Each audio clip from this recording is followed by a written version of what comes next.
Hey guys, कैसे हैं भाई ट्वेल्थ वालों। आप लोगों का करंट इलेक्ट्रिसिटी चल रहा है और बहुत सारे बच्चों के कमेंट आए हैं कि भाई कंटिन्यू लेक्चर अपलोड कीजिएगा। तो चलिए शुरू करते हैं करंट इलेक्ट्रिसिटी का एक और लेक्चर नंबर 14।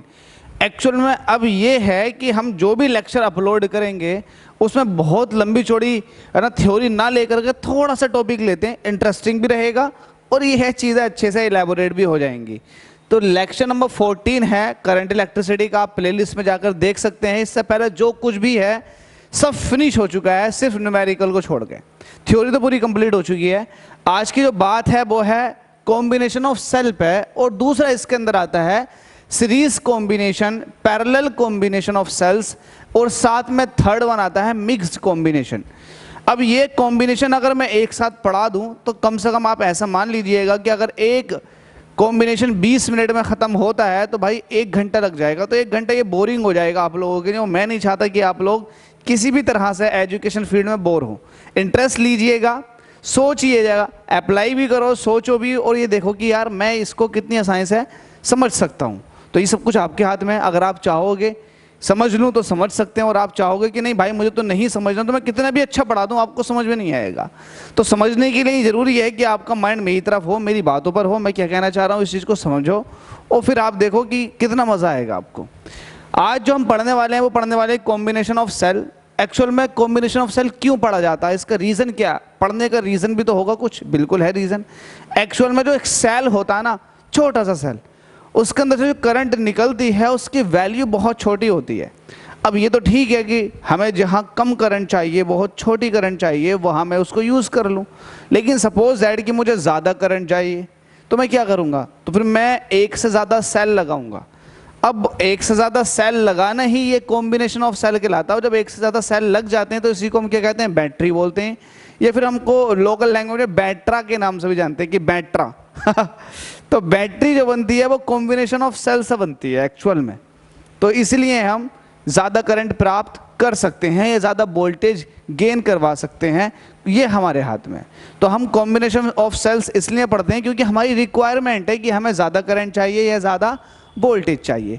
तो ये तो समझ में आता है कि कॉम्बिनेशन ऑफ सेल है क्या। लेकिन अब इसके कॉम्बिनेशन किस तरह से होते हैं, तो 3 तरह के कॉम्बिनेशन है, सीरीज कॉम्बिनेशन, पैरेलल, और last one is mixed combination. फिलहाल इस लेक्चर के अंदर सिर्फ सीरीज कॉम्बिनेशन पढ़ाऊंगा सेल का, बहुत इंपॉर्टेंट है, बिल्कुल मिस मत कीजिएगा। अगर आपने मिस कर दिया तो भाई कहीं ना कहीं आपका लॉस ही है।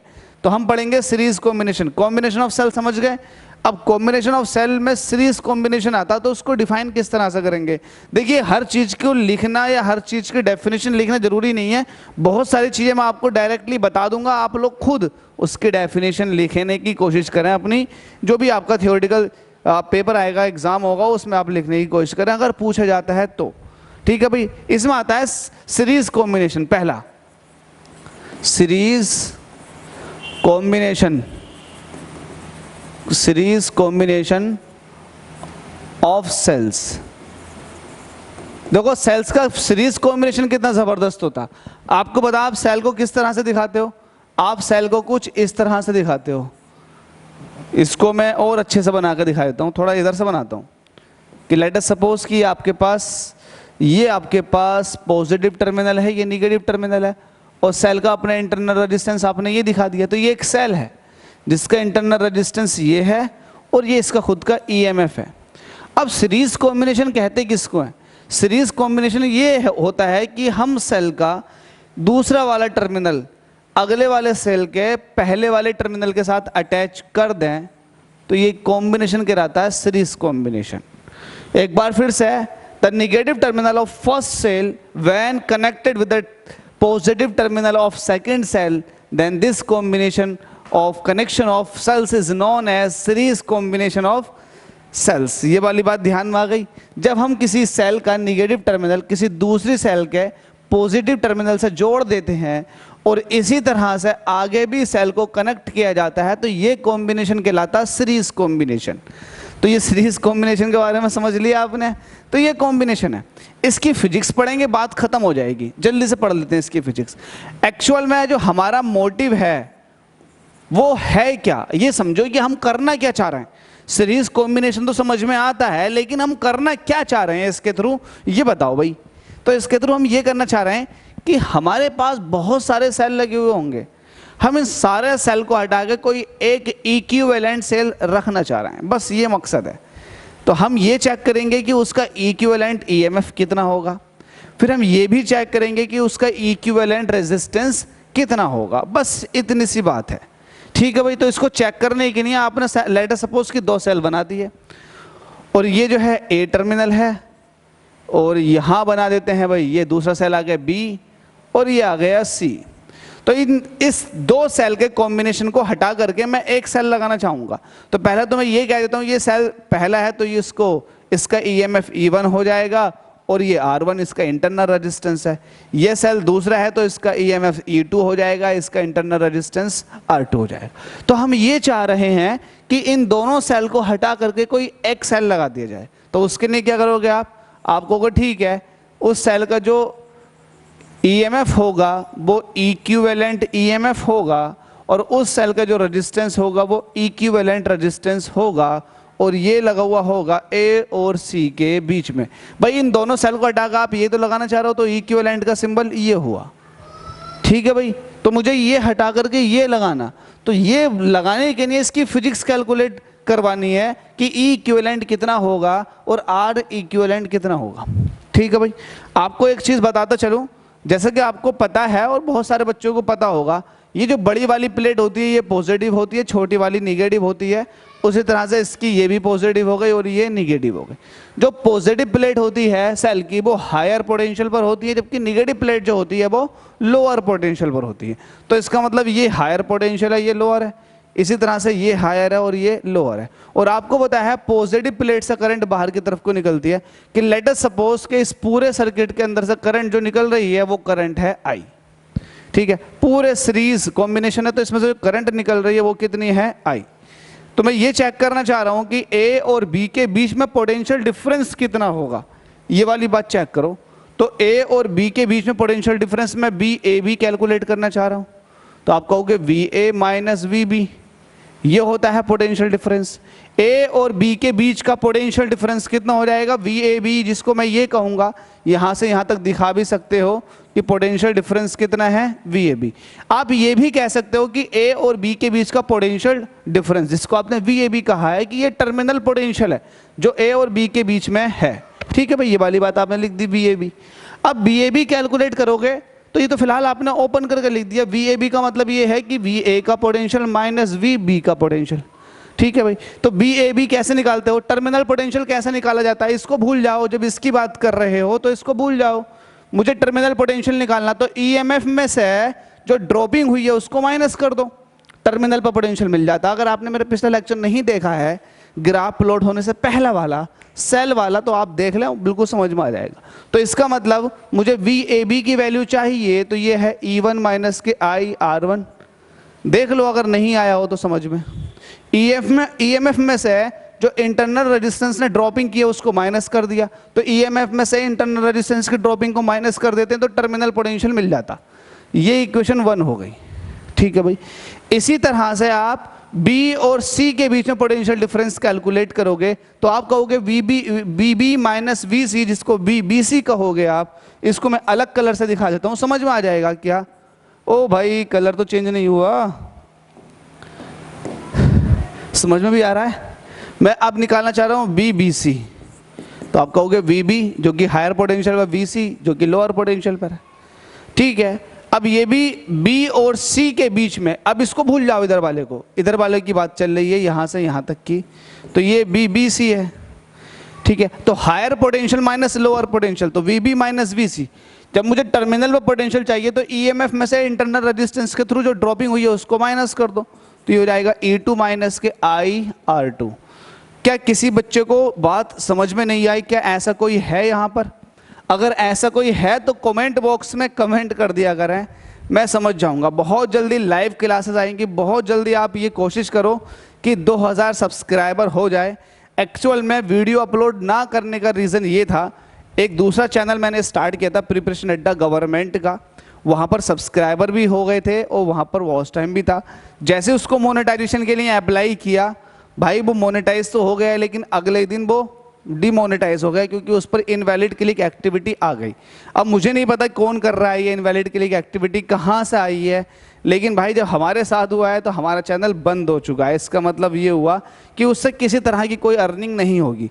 एक छोटी सी बात बताऊं, वो ये है कि यार हम लोग जो वीडियो बनाते हैं, हम लोगों का ये मोटिव है कि बच्चों से किसी भी तरह का कोई भी पेमेंट ना लिया जाए, बच्चों को फ्री ऑफ कॉस्ट शिक्षा दी जाए जहाँ तक पॉसिबल है। इतनी अच्छी अच्छी बुकों का सॉल्यूशन फ्री ऑफ कॉस्ट मिल जाए, पॉइंट टू पॉइंट बच्चा समझ ले चीज़ों को, बच्चों से पेमेंट ना ली जाए। जो कुछ भी देगा वो यूट्यूब देगा, सिर्फ यूट्यूब के ऊपर निर्भर रहते हैं। लेकिन होता क्या है, होता ये है कि भाई जब इनवैलिड क्लिक एक्टिविटी आ जाती है, यूट्यूब चैनल बंद हो जाता है, मतलब यूट्यूब से आप अर्निंग नहीं कर सकते, बाकी सब कुछ कर सकते हो। आप वीडियो भी अपलोड कर सकते हो, बच्चों से बातें भी कर सकते हो, सब कुछ कर सकते हो। लेकिन ना तो आप लाइव आ सकते हो और ना ही आपने लाइव भी आ सकते हो, लेकिन आप जो है अर्निंग नहीं कर सकते किसी तरह से। तो फिर भाई मन नहीं करता यार। एक तो बच्चों से पेमेंट नहीं ले रहे हो आप, दूसरी बात ये आप फिर मेहनत करोगे तो फिर वो कहीं ना कहीं आपको, या तो ये है कि आप भाई आपके पास और भी बहुत सारे सोर्स ऑफ इनकम है, आपको ज़रूरत ही नहीं है। जब बहुत सारे सोर्स ऑफ इनकम होते हैं तो बंदा फिर इधर को नहीं आएगा, लेकिन जब इधर को आया हुआ है तो भाई उसे कुछ ना कुछ रहता है। अब ऐसा तो है नहीं बच्चे पेड कर दें, तो वो नहीं होता। तो इसीलिए ये कोशिश करो कि जितनी जल्दी हो सके इस पर 2000 सब्सक्राइबर हो जाए, बाकी मैं देख लूँगा जितनी जल्दी हो सके, ताकि यार ये है कि एक अलग से मोटिवेशन आता, मन करता है कि काम करो और दिल से। ठीक है भाई, पैसा बोलता है आपका नहीं, आपका नहीं, आपका नहीं भाई, ऊपर वाले का। तो VAB निकाल लिया आपने, VBC निकाल लिया। अब जब दोनों आपने निकाल लिए तो अब आप इसको रिप्लेस कर रहे हो इक्विवेलेंट से। तो जरा मुझे बताओ इक्विवेलेंट का जो VAC होगा वो होगा क्या, VA माइनस VC। आपने इसको इसके थ्रू रिप्लेस किया है, इसको निकालोगे किस तरह से, मुझे यहाँ पर टर्मिनल पे चाहिएगा पोटेंशियल डिफरेंस। तो आप कहोगे कि EMF में से माइनस कर दो इंटरनल रेजिस्टेंस पे जो ड्रॉपिंग आ रही है उसको, तो IR इक्विवेलेंट, यही तो कहोगे। तो जरा याद रखना इसको, VAC को याद रखना, इसको भी हम यूज करेंगे। ये इक्वेशन थर्ड है। इक्वेशन 1 आपके पास, इक्वेशन 2 आपके पास, इक्वेशन थर्ड आपने वहां पे बना रखी है। जरा मुझे इन दोनों के थ्रू VAC निकलवाओ, क्योंकि आप जब VAC आपके पास इधर है तो आप इधर भी A और C के बीच पोटेंशियल डिफरेंस निकालने की कोशिश करो। तो आप ये कहोगे VAC, ये हो जाएगा VA माइनस VC। अब इसको यार सोल्व कैसे करें, किस तरह से कन्वर्ट करें कि ये दोनों इक्वेशन यूज हो जाएं। तो कैसे यूज होंगी, देखो यहां देखोगे तो VA में से B को माइनस किया गया है और यहाँ B प्लस का है। तो आप अपनी तरफ से B को माइनस में भी ले लो और अपनी तरफ से B को ऐड भी कर दो। तो माइनस का VB प्लस का VB, कोई मतलब नहीं हुआ, कट भी सकता है, लेकिन देखो मतलब भी बनेगा इसका। कैसे बनेगा, VA माइनस VB, इतने को जरा ध्यान से देखो। तो क्या ये VAB के बराबर नहीं है, बिल्कुल है। क्या इसकी वैल्यू VAB की वैल्यू E1 माइनस के IR1 नहीं है, बिल्कुल है, E1 माइनस के IR1। VB माइनस VC, क्या इसकी कोई वैल्यू नहीं है, बिल्कुल है वैल्यू। और वैल्यू है क्या, वो है भाई E2 माइनस के, यहाँ को लगा E2 माइनस के IR2। क्या ये वैल्यू नहीं थी, बिल्कुल थी वैल्यू। तो यूज कर ली हमने टेक्निक। अब VAC इज इक्वल टू, मैं नेक्स्ट पेज पर ले जाता हूँ आपको। VAC इज इक्वल टू, अब बताओ क्या हो गई, जल्दी से बताओ, शाबाश। VAC इज इक्वल टू क्या हो गया आपके पास, E1 ये है, तो E1 को E2 के साथ लिख लो, प्लस प्लस के, तो ये हो जाएगा E1 प्लस E2, ये EMF ऐड हो गए, E1 प्लस E2 प्लस, ठीक है भाई, ठीक है, शाबाश। अब आपने देखा कि यहाँ पर ये भी माइनस का है, ये भी माइनस का, तो एक काम कर लेते हैं, एक काम ये कर लेते हैं कि माइनस साइन कॉमन ले लेते हैं। माइनस साइन कॉमन लेने के साथ साथ, माइनस साइन के साथ साथ आपने करंट को भी कॉमन ले लिया, तो माइनस के I कॉमन ले लिया, तो माइनस का I इसमें से लिया है, माइनस का I इसमें से लिया, तो प्लस के रह जाएंगे क्या, R1 प्लस R2। तो क्या इतनी सी बात समझ में नहीं आई मेरी, आई होप आ गई होगी। ठीक है भाई, तो ये आपके पास में VAC आ चुका है, जिसको आपने लिखा E1 प्लस E2 माइनस के I R1 प्लस R2, ये इक्वेशन नंबर 4 हो गई। अब आप कंपेयर करो, compare equation 4 with equation third, जरा इक्वेशन 4 को देखो और इक्वेशन थर्ड को देखो, तो दोनों VAC हैं, ए और सी के बीच में पोटेंशियल, ए और सी के बीच में पोटेंशियल, यहाँ सिंगल का इक्विवेलेंट का, तो यहाँ दोनों सेलों का, तो है तो यही, इसको आपने इसके थ्रू रिप्लेस किया, तो ए और सी के बीच में जो टर्मिनल पोटेंशियल होगा वो वही होगा जो इन दोनों के ए और सी के बीच में होगा, तो इसको उसके इक्वल रख दो। तो जैसे ही आप इक्वल रखेंगे तो आपके पास क्या होगा, आपके पास एक काम कर लेते हैं, आप कंपेयर भी कर रहे हो तो वहां पर VAC इज इक्वल टू, यहाँ पर E इक्विवेलेंट है, देख लो E इक्विवेलेंट है माइनस के I R इक्विवेलेंट है, देखो E इक्विवेलेंट है माइनस के I R इक्विवेलेंट है, तो इसका मतलब यहाँ से कंपेयर कर रहे हैं तो E इक्विवेलेंट जो आया वो E1 प्लस E2 के आया, एंड R इक्विवेलेंट जो आया वो R1 प्लस R2 के आया। ठीक है भाई, बस इतना सा था। इससे ये पता चला कि जब आप सेल्स को सीरीज में लगाते हैं एक के बाद एक के बाद एक, तो उनके EMFs ऐड हो जाते हैं। क्या हो जाते हैं? EMF ऐड हो जाएंगे। इसका मतलब ये हुआ कि आपने 2 वोल्ट 2 वोल्ट 2 वोल्ट 3 वोल्ट के सेलों को सीरीज में लगा दिया, तो यहाँ पर जो मुझे वोल्टेज मिलेगा 2 और 2 4 और 2 6 और 3 9 वोल्ट मिलेगा। ये मैं नहीं कह रहा, ये कह रहा है।